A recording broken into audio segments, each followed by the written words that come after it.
Assalamualaikum warahmatullahi wabarakatuh, sahabat semua. Ini ada statement yang cukup menarik lagi ya.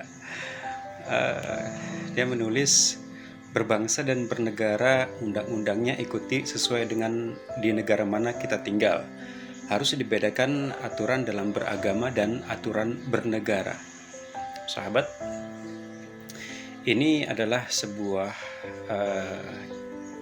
pemikiran yang memisahkan antara agama dan negara, atau istilah kerennya itu sekulerisme, Fasluddin Anil Hayah, memisahkan antara hukum agama dengan hukum kehidupan atau hukum negara.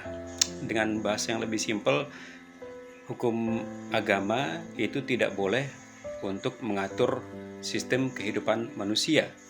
Dengan kata lain, bahwa manusialah yang berhak untuk mengatur dirinya sendiri, bahwa akal yang diberikan oleh Allah ya itu digunakan untuk mengatur dirinya sendiri dan mengatur seluruh sistem kehidupan, mulai dari ekonomi, kemudian politik, budaya, ya itu dengan akal manusia. Nah, inilah sebenarnya yang disebut dengan sekularisme, dimana kalau kita baca sejarahnya, sekularisme itu lahir dari sebuah pemberontakan ya, pemberontakan di masa Renaissance ya, dimana pada waktu itu orang-orang gereja atau agamawan menggunakan dalih agama sebagai alat untuk memperoleh keuntungan ya. Mereka beranggapan bahwa hukum agama itu di atas segalanya, sehingga dengan hukum agama itu mereka menindas rakyat kecil dengan menarik pajak yang setinggi-tingginya, yang sebesar-besarnya ya, untuk kemakmuran mereka sendiri. Dan lebih parah lagi ya, para agamawan ini bersekutu atau bersekongkol dengan para penguasa saat itu, sehingga para rakyat ya, para filsuf pada waktu itu berontak gitu. Mereka tidak mau.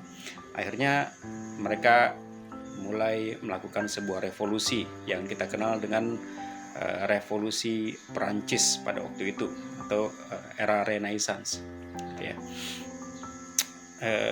Nah, kemudian ya para filsuf ini merumuskan atau mencari jalan tengah, sehingga dengan jalan tengah ini diharapkan bahwa agama bisa tetap ada dan rakyat pun tidak tertindas oleh para agamawan. Maka jalan tengah inilah yang kemudian disebut sebagai sekularisme atau Fasluddin Anil Hayah, pemisahan antara agama dengan kehidupan. Dengan kata lain lagi, bahwa agama tidak boleh untuk mengatur sistem kehidupan manusia ya, jadi urusan manusia berekonomi, berpolitik ya, berinteraksi, semua kembali kepada diri manusia itu sendiri ya. Jadi manusia berhak untuk membuat aturan untuk kebaikan dirinya sendiri. Demikian. Jadi inilah kemudian asal muasal dari paham sekulerisme. Ya, jadi akibatnya sekarang ini, akibatnya seperti sekarang ini, ya, bahwa hukum agama itu hanya terbatas pada ibadah-ibadah ritual tertentu saja. Ya, seperti kita agama Islam, ya, sebagai seorang Muslim, itu hanya terbatas pada ibadah-ibadah mahdoh atau ibadah-ibadah ritual, sholat, zakat, puasa, haji, sedekah, wakaf, gitu ya, dan hanya sebatas pada ibadah itu saja, gitu. Ya, tidak kafah. Gitu. Nah, sementara Islam adalah agama yang kafah. Islam adalah agama yang menyeluruh. Islam adalah agama yang mengatur seluruh sendi kehidupan. Tidak ada satupun hal sekecil apapun itu, tidak ada satupun perkara sekecil apapun itu yang tidak ada aturannya dalam Islam. Ya, dari mulai kita bangun tidur sampai dengan kita tidur kembali, itulah Islam, agama yang Islam, agama yang menyeluruh. Islam bukan agama prasmanan yang bisa diambil seenaknya. Ya, kemudian yang tidak enak itu dibuang. Tidak bisa seperti itu, sahabat. Ya. Jadi Islam harus dipahami bahwa Islam adalah yang menyeluruh. Islam adalah ajaran yang mengatur segala hal, perkara apapun itu. Jadi tidak ada perbedaan antara hukum agama dengan hukum negara. Semuanya sama. Sebab sekali lagi bahwa Islam adalah agama yang kafah. Syariah Islam itu mengatur semua hal.